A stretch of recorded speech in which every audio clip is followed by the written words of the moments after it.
গাঁও গ্রামের মানুষ যদি দেখে তাড়াহুড়ো করে কাউ কোনো কাজ করে নিয়েছে তখন একটা ষোল্লোক কয়, ষোল্লোক না হল দিন যায় আলে জালে সন্ধে হইলে বলে বাড়া জোরে।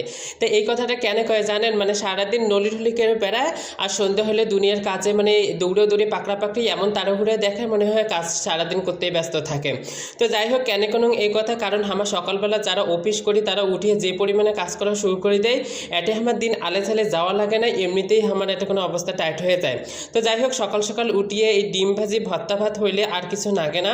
সকালবেলা আজকে আমার এই সকালে উঠিয়ে হচ্ছে আলু সেদ্ধ ডিম সেদ্ধ দিয়ে আলু ভর্তা ডিম ভর্তা করে নিয়ে সাথে একটা ডিম ভাজি নিয়ে একেবারে গরম ভাতের সাথে মাকে ইচ্ছে মতো খায়াটা অফিস করে রাখছি। তোমাকে কাই কি খাইছেন সকালবেলা অবশ্যই কমেন্ট করে জানাবেন, আর ভিডিও কোনো কেমন লাগলে সেটা অবশ্যই কমেন্ট করে জানাবেন। গরম ভাতের সাথে ভর্তা হলে কিন্তু আর কিছু লাগে না। ভর্তা লাভারগুলো অবশ্যই আমার বাড়ির দাওয়াত নেবেন, কেননা আমি প্রতিদিনে কোনো না কোনো ভর্তা করে খাং। আজকে এ পর্যন্তই, সবাই ভালো থাকবেন সুস্থ থাকবেন, টাটা অ্যান্ড টেক কেয়ার, আল্লাহ হাফেজ।